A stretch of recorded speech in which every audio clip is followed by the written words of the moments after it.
Welcome to Bindu's world. పూలు పట్టుకొని ready అయిపోయాను ఏంటో అనుకుంటున్నారా? అమ్మని మళ్ళీ చూడాలనిపించింది. అందుకే ఇంటి దగ్గర నుంచే ఇష్టంగా పూలు కట్టి అమ్మవారికి సపరేట్గా, నాకు సపరేట్గా తెచ్చేసాను. జర్నీలో నలిగిపోతాయని గుడికి వచ్చిన తర్వాత పెట్టుకుంటున్నాను. విజయవాడ నుంచి 250 కిలోమీటర్స్ జర్నీ చేసి మరీ టెంపుల్కి వచ్చాను. ఇంతకీ ఎక్కడికి అనుకుంటున్నారా? బోడుప్పల్లో ఉన్న నిమిషంకాదేవి టెంపుల్కి. ఈ టెంపుల్కి రావాలంటే మస్ట్ అండ్ షుడ్గా ట్రెడిషనల్ డ్రెస్సెస్లోనే రావాలి. జడ కూడా హెయిర్ లీవ్ చేయకూడదు, ఖచ్చితంగా అల్లుకొనే రావాలి, లేదంటే హెయిర్ బండ్లన్నా పెట్టుకొని రావాలి. ఇక్కడ మెయిన్ రూల్స్ అయితే అవి. మార్నింగ్ దర్శనం అయితే మార్నింగ్ 6:30 నుంచి 6:40 వరకు హారతి ఉంటుంది. ఆ తర్వాత 12:30 ఆఫ్టర్నూన్ వరకు దర్శనం అయితే ఉంటుంది. ఆఫ్టర్నూన్ టైంలో క్లోజ్ చేస్తారు. కరెక్ట్గా 12:30కి హారతి ఇచ్చేసి మళ్ళీ క్లోజ్ చేసేస్తారు. ఈవినింగ్ మళ్ళీ 4 నుంచి 8:30 వరకు ఉంటుంది. సండే, ట్యూస్డే అండ్ ఫ్రైడే రోజుల్లో అన్నదానం కూడా జరుగుతుంది 3 days. అండ్ కొంచెం షూర్ లేదు ట్యూస్డేనా ఫ్రైడేనా అనేది, కానీ 3 days అన్నదానం అయితే జరుగుతుంది. ఆ రోజుల్లో మాత్రం గుడి చుట్టూ ప్రదక్షిణ చేయడానికి ఉండదు. నేను వెళ్ళినప్పుడు శాకంబరి దేవి అలంకరణ చేశారు.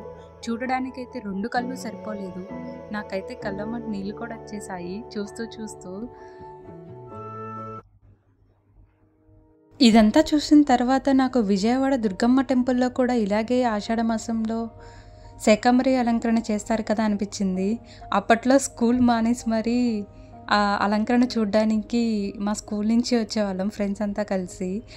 ఇక్కడ చాలా ముఖ్యమైన విషయం అండ్ పవర్ఫుల్ ఏంటి అని అంటే, ఎవరైనా కోరిక కోరుకొని అది నెరవేరినప్పుడు 108 ప్రదక్షిణాలు చేస్తానని మొక్కుకుంటారు. కోరుకునేటప్పుడు 16 కానీ లేకపోతే 2-3 కానీ 3 ప్రదక్షిణాలు కానీ చేస్తారు. కోరిక నెరవేరిన తర్వాత మళ్ళీ 108 ప్రదక్షిణాలు చేస్తారు. గుడంతా కూడా కూరగాయలతో అలంకరించేశారు. గుడి లోపల కన్నా అమ్మవారి అలంకరణ అయితే చాలా బాగుండింది. నేను వెళ్ళిందే వీక్ డే, అయినా ఆ రోజు కూడా చాలామంది జనం ఉన్నారు. బయట ప్రదక్షిణాలు చేసేవాళ్ళు చేస్తూనే ఉన్నారు, దర్శనం చేసుకునే వాళ్ళు చేసుకుంటున్నారు. లేట్ అయిపోతుంది, క్లోజ్ చేస్తారేమో అనుకున్నా. అందుకే ముందు దర్శనం కంప్లీట్ చేసేసి ఆ తర్వాత ప్రదక్షిణాలు చేద్దామని ముందు దర్శనం కంప్లీట్ చేసుకుంటున్నాను. లోపల ఇంకా చిన్న ఉప ఆలయాలు కూడా ఉన్నాయి. రాముల వారు, సీతారాముల వారు,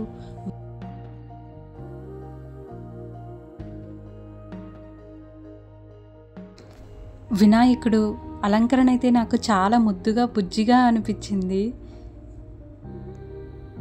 బాబా టెంపుల్ అండ్ దత్తాత్రేయ స్వామివారు, అక్కడ ముగ్గు కూడా ఇలా కూరగాయలతోనే అలంకరించారు.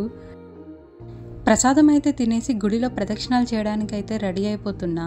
అమ్మా నువ్వే నాకు ప్రదక్షిణాలు చేసేయడానికి శక్తినివ్వు అని మొక్కుకొని ప్రదక్షిణాలు చేయడం స్టార్ట్ చేసేసా. నాతో పాటు చాలామంది ప్రదక్షిణాలు చేస్తూనే ఉన్నారు. బట్ ఇక్కడ మెయిన్ థింగ్ ఏంటంటే, ఇంతకుముందు ప్రదక్షిణాలన్నీ గుడి లోపలే చేసేవాళ్ళు, గుడి బయట కాదు. కానీ కన్స్ట్రక్షన్ జరుగుతుంది లోపల అండ్ కొన్ని పనులన్నీ ఇలా కన్స్ట్రక్షన్స్లో ఉండడం వల్ల బయటే తిరగనిస్తున్నారు ప్రదక్షిణాలన్నీ. కానీ ఇవన్నీ కూడా అంత సౌకర్యంగా అయితే లేదు. రాళ్ళు అన్నీ గుచ్చుకుంటూనే ఉన్నాయి. ఈ జంటను చూసి నాకు భలే అనిపించింది, ఒకరికొకరు తోడు అని. పెద్దవాళ్ళేంటి, పిల్లల్ని ఎత్తుకుని కూడా ప్రదక్షిణాలు చేస్తూ ఉన్నారు. నేను నా ప్రదక్షిణాలు కంప్లీట్ చేయడానికి కూడా వాళ్ళే ఒక ఇన్స్పిరేషన్గా మిగిలారు.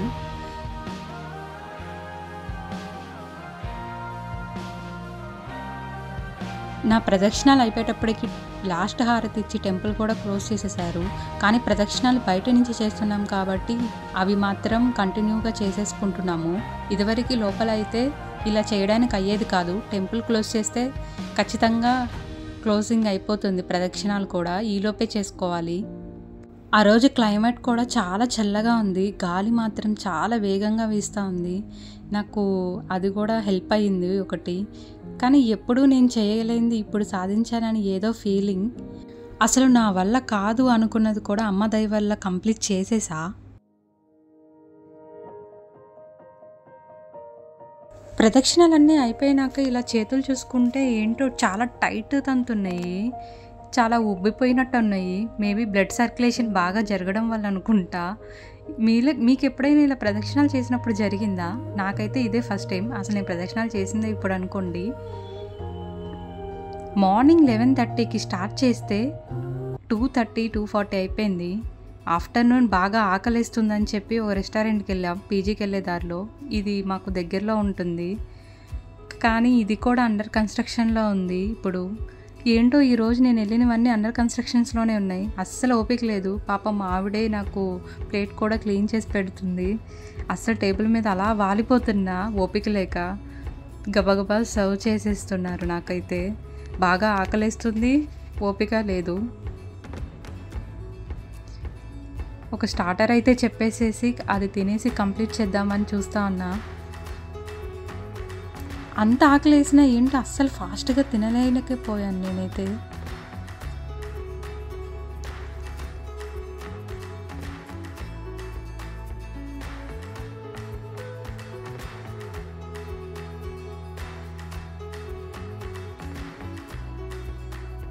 పీజీకి వచ్చి చూస్తే నాకన్నా ముందుగా ఈ పార్సల్స్ అన్నీ వెయిట్ చేస్తూ ఉన్నాయి. వస్తూ కీ మర్చిపోయా, దానికోసం మళ్ళీ తిరగాల్సి వచ్చింది. తిరిగేది లిఫ్ట్లో అయినా నాకైతే అస్సలు ఓపిక లేదు కొంచెం కూడా. ఎప్పుడెప్పుడు లిఫ్ట్ డోర్ ఓపెన్ అవుతుందా, వెళ్ళి నిద్రపోదామా, రెస్ట్ తీసుకుందామా అన్నట్టుంది. బట్ ఈ లగేజీ అంతా సర్దాలి, ఈ బాక్సెస్ అన్నీ ఓపెన్ చేయాలి ఏమున్నాయా అని. దానికన్నా ముందు బెడ్ అయితే క్లీన్ చేసేసి మంచిగా సెట్ చేసేసుకుంటున్నా. ఆ తర్వాత ఒక్కొక్క బాక్స్ అన్నీ ఓపెన్ చేస్తూ ఉన్నా. ఇదేమో ల్యాప్టాప్ టేబుల్, మీషో నుంచి ఆర్డర్ చేసా. అరౌండ్ 250 రూపీస్ పడింది. బట్ క్వాలిటీ అయితే బాగుండింది. రోజు ఆఫీస్ నుంచి వచ్చిన తర్వాత కొంచెం వర్క్ చేయాలంటే కొంచెం సపోర్ట్ ఉంటుందని ఇది ఒకటి ఆర్డర్ పెట్టా. ఇది ఫోన్ హోల్డర్. ఇది ఫోన్ మాకు సాకెట్ ఎక్కడ పెట్టడానికి లేదు, బెడ్ పక్కన ఫోన్ పెట్టుకునే అవైలబిలిటీ లేదనమాట. రోజు కింద పెట్టడానికి కష్టంగా అనిపించింది. ఇవి ఆర్డర్ పెట్టా. ఇది కూడా 250 రూపీస్ పడింది. దీనికి వెనకాల స్టిక్కర్ ఇచ్చాడు, ఇది తీసి మనం స్టిక్ చేసుకోవడమే వాల్కి. నాకైతే బాగానే స్టిక్ అయింది. ఇంకోటేమో ఈ రాధాకృష్ణుడు, ఇది యాక్చువల్లీ ఇంటికి పెట్టాల్సింది, అన్నిటితో పాటు అడ్రస్ దీనికే వచ్చేసింది. క్వాలిటీ అయితే బాగానే ఉంది, కానీ ఫేస్ అయితే ఇంకొంచెం నీట్ ఫినిషింగ్ వచ్చింటే బాగుండేది అనిపించింది.